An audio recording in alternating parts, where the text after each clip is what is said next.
Boa tarde, estamos no ar com o primeiro Donos da Bola de 2018. Você nos acompanhando pela tela da Band, também através da internet no band.com.br/RS e pode depois acompanhar pelo Twitter na nossa página oficial Donos da Bola RS. A nossa bancada hoje composta por Daniel Oliveira, Ribeiro Neto e o convidado especial, Roberto Melo, vice de futebol do Internacional, e o programa de hoje se propõe a isso. Fazer uma retrospectiva do que foi o ano de 2017, um ano doído, um pouco amargo para o Internacional, mas com uma projeção de 2018, para quem sabe colher os frutos que foram plantados em 2017. Obrigado por aceitar nosso convite, Melo. Prazer estar aqui, obrigado pelo convite. Prazer participar do programa aqui com o Daniel, com o Ribeiro, contigo, Felipe. Debater as coisas do Internacional, falar sobre 2017, um pouquinho, quem sabe, sobre 2018. Prazer estar aqui. Vamos lá, então, o primeiro programa do ano. Quer falar? Eu prometo, assim como foi no programa do Grêmio, não falar mais que o entrevistado. Não vai conseguir. Não, eu consegui com o Odorico. Consegui. E agora vou conseguir. Mas eu gostaria de falar primeiro, porque quem me acompanha sabe. Eu não posso falar, né? Já falou, já começou, já desestruturou o programa. Quem me acompanha no programa sabe que eu fui um dos grandes críticos do Internacional esse ano e da gestão do Roberto Melo. E embasei a minha crítica apenas pelos fatos, com argumentos, que evidentemente são subjetivos, você pode concordar ou não, evidentemente que sim. Mas, ao mesmo tempo, Melo, eu parabenizei a direção do Inter porque ela cumpriu a meta estabelecida. Com percalços ou não, com pedregulhos ou não, a meta foi atingida. Tá?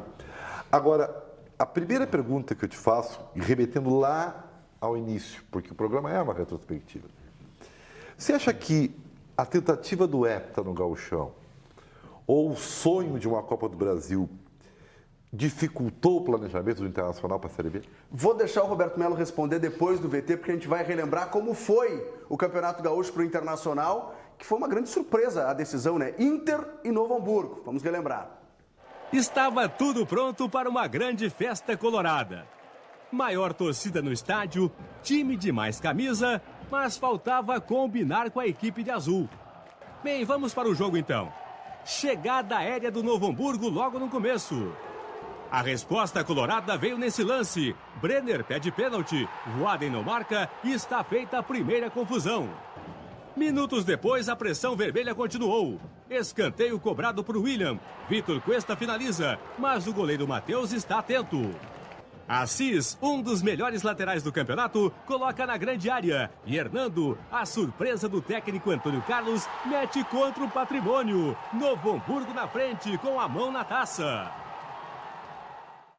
O Inter só volta a ameaçar um bom tempo depois. Edenilson faz bela jogada. Nico acha Brenner em condições de finalizar, mas o auxiliar marcou impedimento. Voltamos então aos bons momentos da partida. Wendel para Nico. E bem, nem tão bons momentos assim, não é mesmo? Desta vez foi Brenner que não quis passar. Ele intercepta o chute de D'Alessandro, só que o árbitro marca impedimento. O primeiro tempo não acaba sem um susto. William quase imitou Hernando. Seria o fim do Inter, mas não foi. Pura sorte. Os primeiros 45 minutos acabam com o Novo Hamburgo campeão. Sabendo disso, o técnico Antônio Carlos muda o time do Inter. Hernando deixa o campo. O atacante Carlos entra no esquema bem ofensivo, uma espécie de 4-3-3 colorado. E não é que dá resultado, quer dizer, a postura ofensiva é que deu certo. Rodrigo Dourado, um volante, é quem empata tudo, logo aos 3 minutos, com a perna canhota, que nem é a sua melhor. Como se fosse tentar um replay, D'Alessandro chuta forte na grande área e a confusão acontece.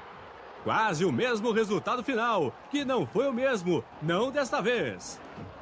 Chance clara mesmo teve Carlos, ele recebe de Brenner e se emociona, manda longe do gol.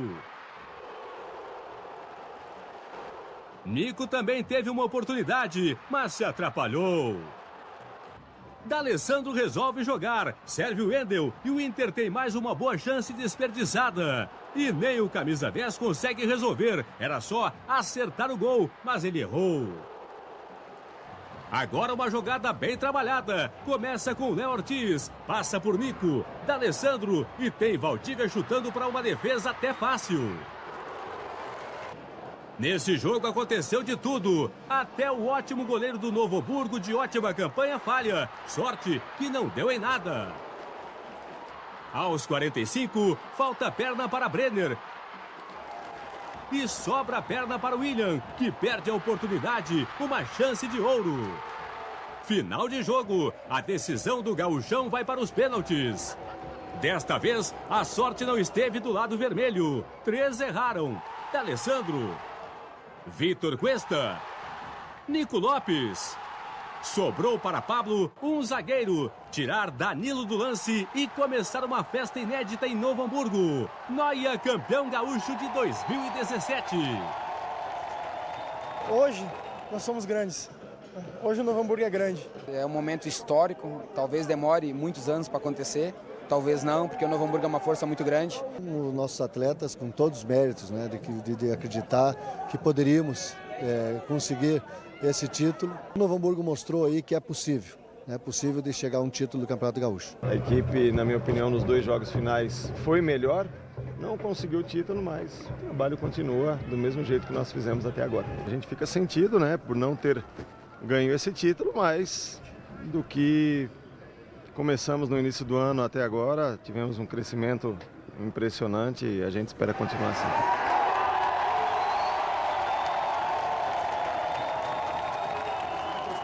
Então, gente, vamos embarcar o primeiro programa de 2018, mas relembrar lá o início de 2017, onde vocês contrataram muitos jogadores. Né? Refaça a tua pergunta, então. Não, eu já fiz a pergunta, eu quero saber se isso aí atrapalhou a vida do Inter na Série B. Olha, Ribeiro, acho que não atrapalhou na Série B, né? Tu perguntou, acho que até se atrapalhou o planejamento, né? Exatamente. O jeito de jogar, o foco na competição que era e veio a se tornar a mais importante do ano. Na realidade, acho que até nem falei isso ainda, mas posso até comentar. E esse título, eu acho que, pelo menos para mim, particularmente, a perda, na realidade, desse título, que era o heptacampeonato, não era apenas um título, então a gente era um título importante, todo mundo valorizava muito esse título, né? O Grêmio, inclusive, chegou a colocar time reserva na Libertadores, né? Que queria evitar o hepta, sabia? Esse ano agora, o ano que vem, nós estaríamos disputando um octa, né? Que é um título só uma vez atingido, então se dava muita importância e a gente também dava importância. E chegamos nós na final, conseguimos chegar na final com bastante dificuldade, inclusive, na fase classificatória foi difícil, mas conseguimos chegar na final contra o Novo Hamburgo, né? Eliminou o Grêmio na semifinal, chegou na final. E em 2 jogos, né, a gente não conseguiu vencer o Novo Hamburgo, na realidade, nos dois jogos que tivemos, no Beira-Rio e lá em Caxias. Então, eu acho que, talvez mudando um pouquinho o foco da tua pergunta, eu, particularmente, talvez tenha ficado mais, se comparar assim, a perda do título, por exemplo, da Série B, que era um campeonato que a gente gostaria de ter vencido, evidentemente que sim, lutamos para sermos campeões. Não conseguimos, mas não era assim o nosso principal objetivo naquele campeonato. Como tu mesmo disseste, o nosso objetivo, a nossa meta, era trazer o Inter de volta para a Série A e isso foi alcançado. E no Campeonato Gaúcho não, o nosso objetivo era o heptacampeonato, um título muito importante que a gente naquele momento ali todos valorizavam.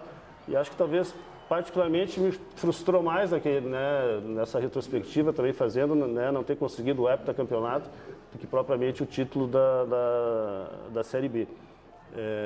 Mas se atrapalhou, acho que o que atrapalhou talvez foi o trabalho em si, o trabalho que vinha sendo feito e que acabou não tendo continuidade, que a gente teve que ali na sequência, no início da Série B, de trocar o comando técnico.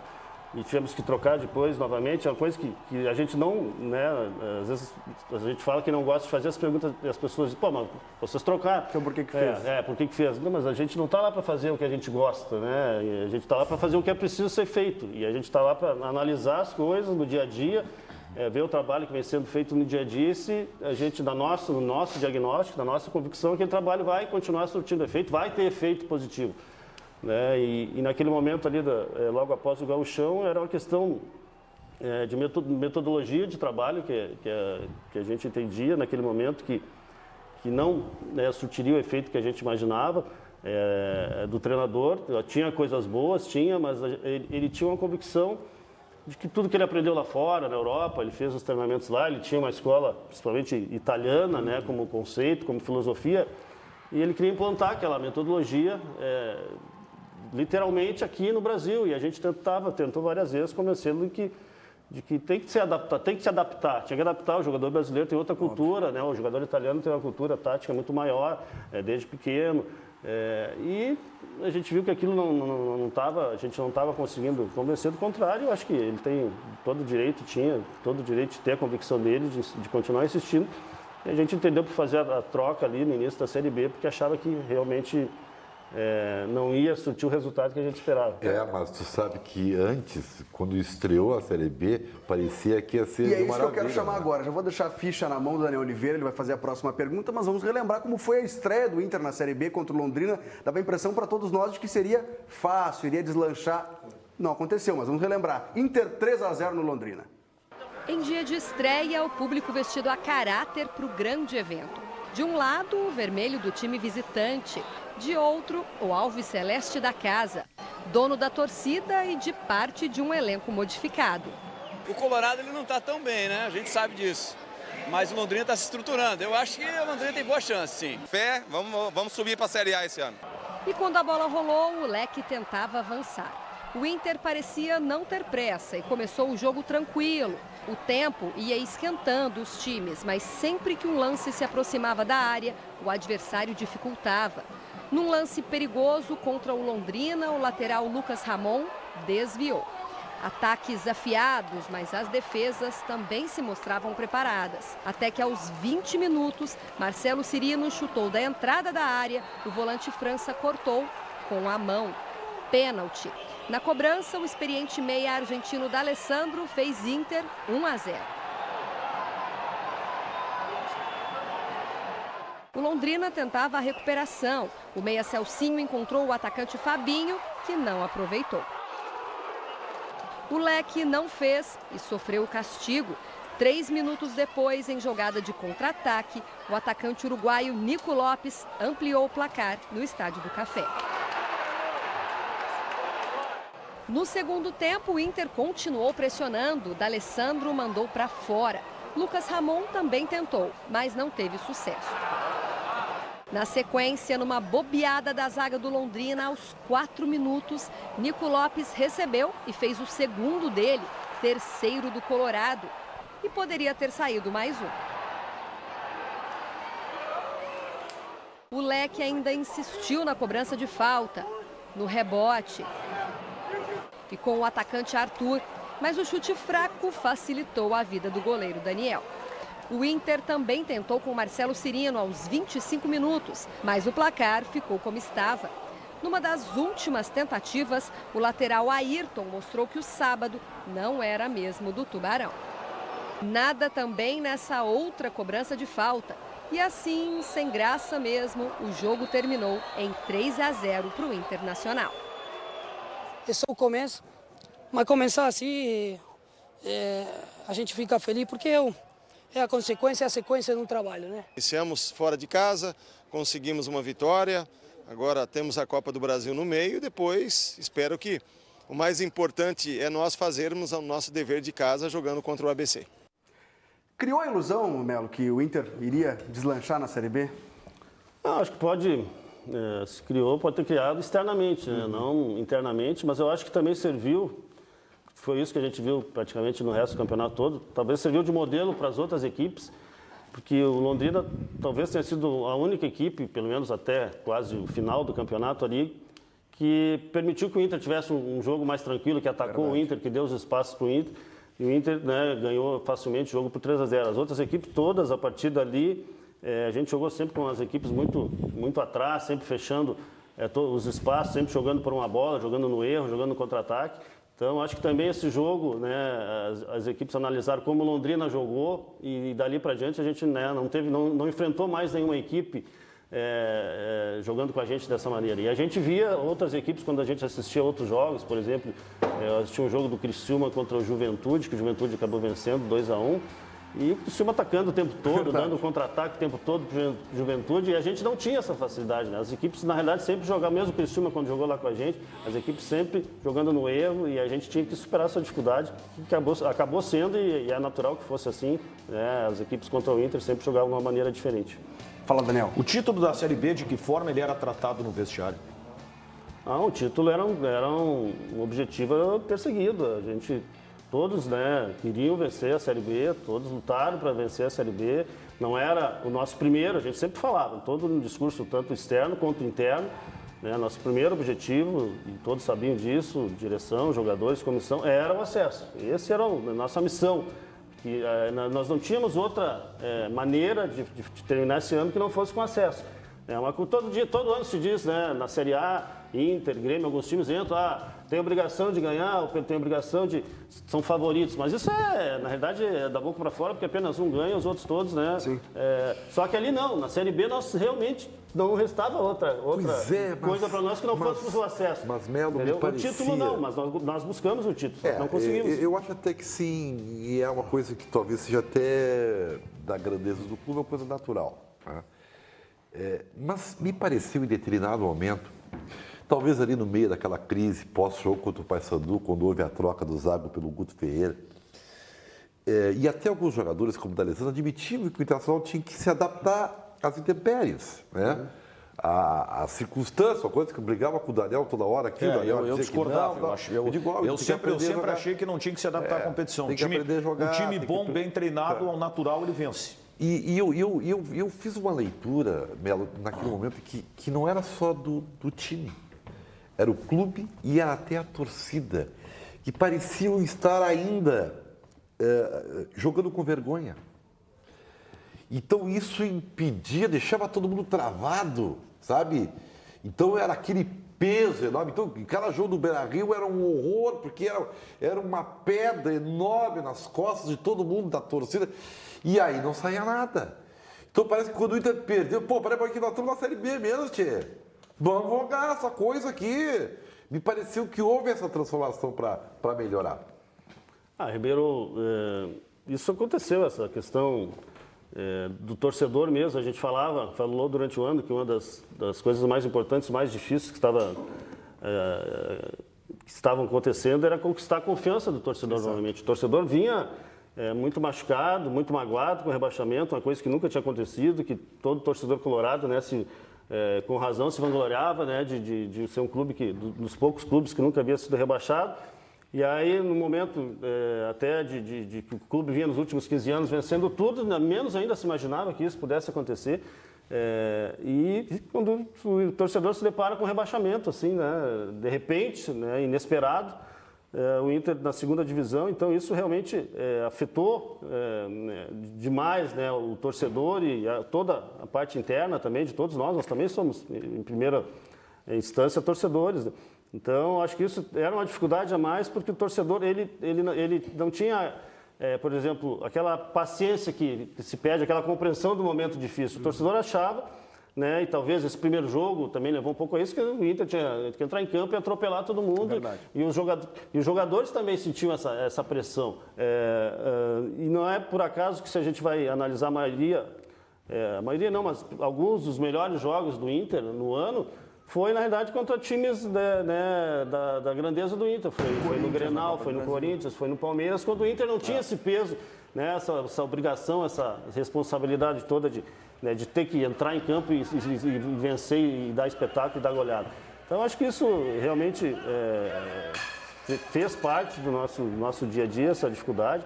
Eu me lembro que já no final do campeonato, no jogo contra o Oeste, que era um jogo que tinha uma pressão muito grande, que foi ali quando houve a troca do Guto, e a gente não podia perder o jogo, e o empate nos dava a classificação, então era um jogo completamente decisivo. Teve jogador muito experiente, né, que estava incumbido de fazer determinada coisa fácil, que era de fazer, e ele várias vezes o jogo não conseguiu fazer, sendo que era uma das principais características dele fazer aquela situação. E depois do jogo ele dizia, cara, não conseguia fazer. Eu já joguei em 20 times, um jogador experiente, mas não conseguia a pressão, entendeu? É uma coisa que eles sabiam também, os jogadores, a importância que é trazer o Inter de volta para a Série A. Não era apenas disputar um título, não era apenas... É uma questão que era obrigação mesmo, por isso que eu te falei. A gente sabia que tinha essa missão e era essa obrigação, não restava outro... objetivo a ser atingido que não fosse o acesso, e quando tu tem toda essa obrigação gera uma pressão maior, evidentemente que sim. Mas acho que... Só um pouquinho, Daniel. Vamos para o intervalo comercial, na volta eu te entrego de novo a ficha 1. A gente está recebendo o Roberto Melo, vice-futebol do Inter, nessa retrospectiva de 2017 Colorado e já projetando 2018. Já voltamos com mais Donos da Bola.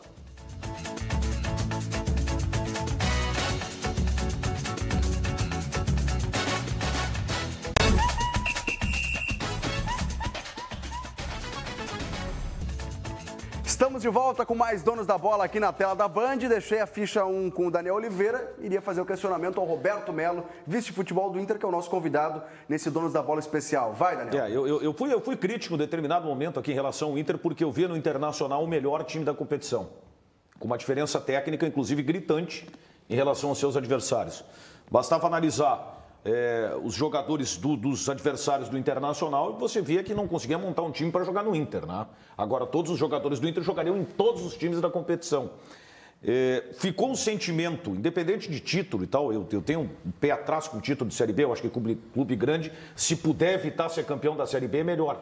Porque vai disputar uma vez na vida, outra na morte. Mas é uma tese, é uma questão de opinião e gostaria que tu respeitasse a minha opinião. Muito obrigado. Ficou um sentimento, a ideia de que o Internacional poderia ter jogado mais? Olha, Daniel, é evidente que se a gente entrou numa competição e almejava, além do acesso, o título, e acho que realmente tu tens razão, tínhamos time, grupo, né, comparado com as outras equipes para... liderar a competição, pelo menos essa era a nossa expectativa, mesmo sabendo da dificuldade, e para conseguir vencer a competição. Estivemos ali naquela sequência de 11 vitórias em 13 jogos, né? Estava se encaminhando para isso, e aí tínhamos uma sequência de jogos em casa e começamos a ter alguns tropeços.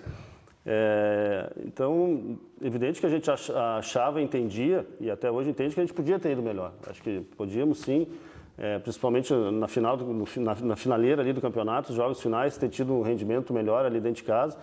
Acho que aquele jogo contra o Ceará ali, aquela derrota contra o Ceará, trouxe novamente aquele peso que já parecia que tinha saído, né? As vitórias estavam vindo ao natural e voltou toda aquela pressão. E ali teve, acho que uns 4 jogos ali que a gente conseguiu fazer, acho que uns 3 pontos apenas. E tivemos chegar ao ponto de ter um jogo decisivo contra o Oeste, né? Que se a gente perdesse aquele jogo, as coisas podiam complicar bastante ali na classificação, faltando 2 rodadas. Acho que sim, acho que poderíamos sim ter um rendimento melhor, mas alcançamos, acho que o principal, que o Ribeiro falou, nosso principal objetivo, nossa primeira meta, que era o acesso, que era a coisa mais importante, né? Esse ano, uma das principais objetivos, talvez, da história do Inter, retornar para a Série A. Não podíamos falhar nisso e o título gostaríamos, né, repito, de ter alcançado, de ter conquistado, mas não tivemos o rendimento, né, necessário para isso. Você já explicou, Melo, a demissão do Zago, né, que tentou implementar uma metodologia à la italiana que não casava com o momento internacional.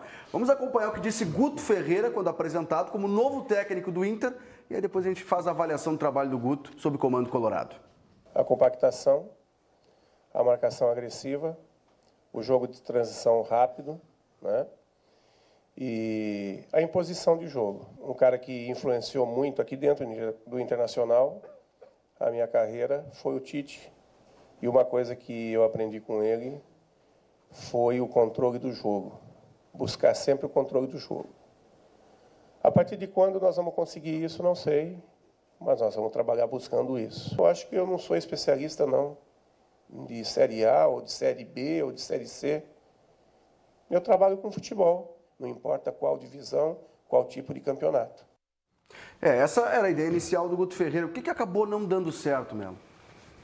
Olha, o Guto chegou e a gente trouxe o Guto muito também pela experiência que ele tinha nessa competição.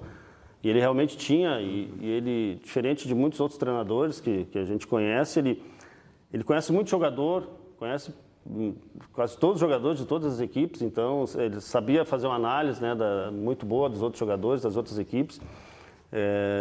Ele teve já a experiência de 2 acessos, é um treinador que veio no ascendente na carreira. E isso foi naquele momento que nos levou para o nome do Guto. E no início ele teve também dificuldade, eu acho que a equipe... Demorou um pouquinho. A equipe, na realidade, perdeu bastante a identidade ali, como eu falei antes. Tinha coisas boas sendo feitas com o Zago, algumas coisas boas, não era tudo que estava errado. E quando o Guto entrou, mudou bastante, né? Mudou o modo de treinar a parte técnica, tática, a parte física também. E eu acho que por um período, ali, alguns jogos, a equipe perdeu realmente toda a identidade. Não fazia nem aquilo que vinha sendo feito com o Guto e não conseguia, com o Zago, e não conseguia ainda fazer aquilo que o Guto queria. Então a gente teve alguns jogos, né? Me lembro, acho que Paraná foi horrível, 0-0 com a pressão. O jogo foi realmente terrível. E ali foi uma pressão muito grande ali, principalmente, né, em cima do treinador, do departamento de futebol, mas queria muito, né, a troca do treinador. E a gente teve a convicção naquele momento que tinha que dar tempo para ele treinar. Ele chegou, ele teve 6, 7 jogos em sequência, assim, sem ter tempo ainda para treinar, isso também atrapalhou. E aí depois a gente teve ali 2 semanas, né, de treinamento. Na primeira semana ainda não surtiu muito efeito, mas a partir da segunda semana ali que a gente teve lá no Vila Ventura, né, treinando, com privacidade lá para treinar, com tranquilidade, ele conseguiu, né, passar as ideias para os jogadores, e a partir dali a gente começou aquela sequência de vitórias, primeiro 6 vitórias, depois mais 5 vitórias. E aquilo ali que nos deu, né, um upgrade muito grande na competição, nos fez ir para a liderança. Chegamos a abrir, acho que, não sei, 5 pontos, 6 pontos na liderança em algum momento. Mas isso chegou no momento que também, não só a partir do jogo do Criciúma, que a gente venceu e depois começou alguns resultados negativos, mas antes a gente já vinha em alguns jogos, o rendimento, teve jogo lá contra o Luverdense, né, que a gente não teve, né, um bom rendimento. Aquele jogo que para cardíaco era, né, um jogo daqueles era, né, difícil, porque era todo lance, era lance de perigo, todo lance era lance de gol, e não era aquilo que vinha sendo treinado, vinha sendo, né, passado para os jogadores. Então, e dali em diante, alguns jogos que a gente teve, e Ceará, Vila Nova, CRB, as coisas não andaram bem.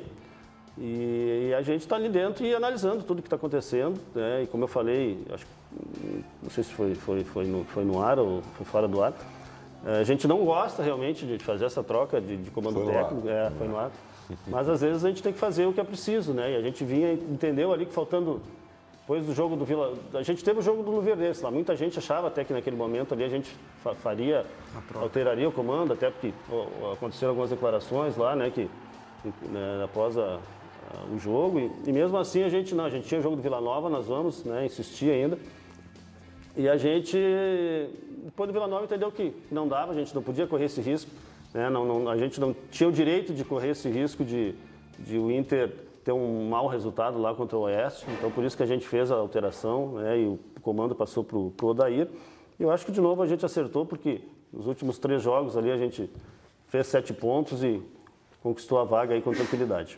Bom, o Roberto Melo já falou sobre isso, mas vamos relembrar então como foi a queda de Guto Ferreira, comandante do Internacional. Vaias, bate-boca, protesto, demissão. Gostaria de comunicar a todos que o Guto e sua comissão técnica estão deixando o comando da equipe. Uma vitória diante do Vila Nova de Goiás era disso que o Inter precisava para comemorar o acesso à Série A dentro de casa. Festejar ao lado de uma torcida ávida por dias melhores. Cara, a gente está na expectativa, se Deus quiser a gente vai vencer hoje e vamos subir, que é o nosso lugar, né, cara? Série A. O nosso lugar é lá, a gente teve esse percalço esse ano, mas o nosso lugar é na primeira divisão. Foi um sacrifício, mas a gente está voltando, o papai está voltando, espera, Grêmio. Dentro de campo, o Colorado parecia retribuir. Cláudio Vinck se apresentou como centroavante e reivindicou o protagonismo. Durante toda a primeira etapa, o Vila Nova não parecia ser capaz de levar perigo real à meta de Danilo Fernandes. Mas após o intervalo, mostrou que as aparências enganam. Juan aproveitou o vacilo. O empate trouxe pressão e drama. Thales e Camilo passaram perto. Para complicar, os visitantes tiveram a chance mais clara para chegar a um segundo gol. Danilo Fernandes e o Wendel evitaram a virada nesse lance. Nos acréscimos, o travessão adiou a classificação e ajudou a dar um ponto final à trajetória de Guto Ferreira no clube.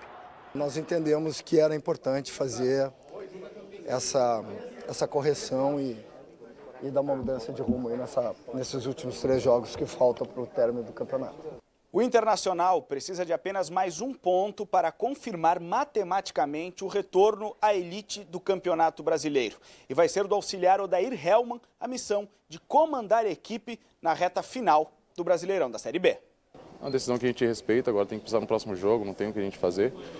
Quem está aqui hoje tem que dar o máximo possível. Ele também pediu para a gente subir logo esse clube, porque é um cara que gosta do clube. E o Odair Hellmann conseguiu subir o Internacional e já foi anunciado como novo técnico para essa temporada de 2018. Mas esse é um papo para depois do intervalo comercial. A gente já volta com mais Donos da Bola.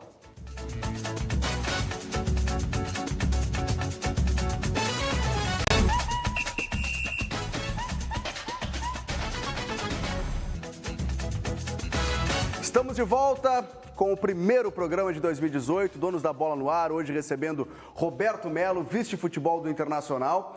Vamos virar a página da Série B, né, Ribeiro Neto? Já deu? Chega. Vamos projetar 2018? Gostaria de fazer Hoje é o primeiro dia do ano, né? Aliás, feliz ano novo. Abriu o programa, não desejei feliz ano novo para vocês aí em casa. Daniel Oliveira, vai.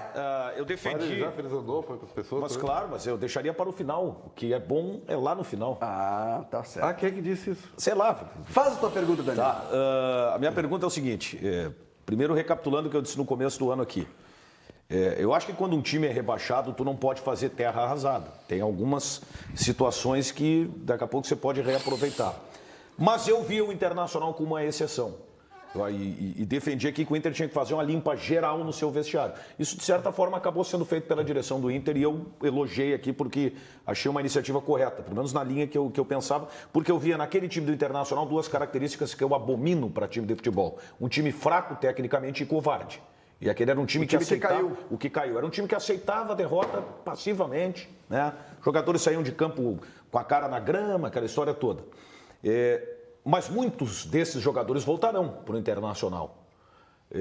Até que ponto o que aconteceu em 2016 vai pesar na permanência deles?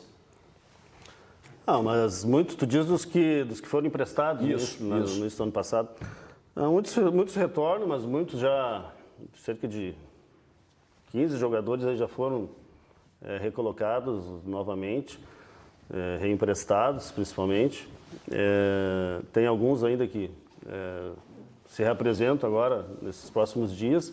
E a gente vai ver a situação de cada um, se tem algum que a equipe que ele jogou ano passado vai desejar continuar com eles ou não.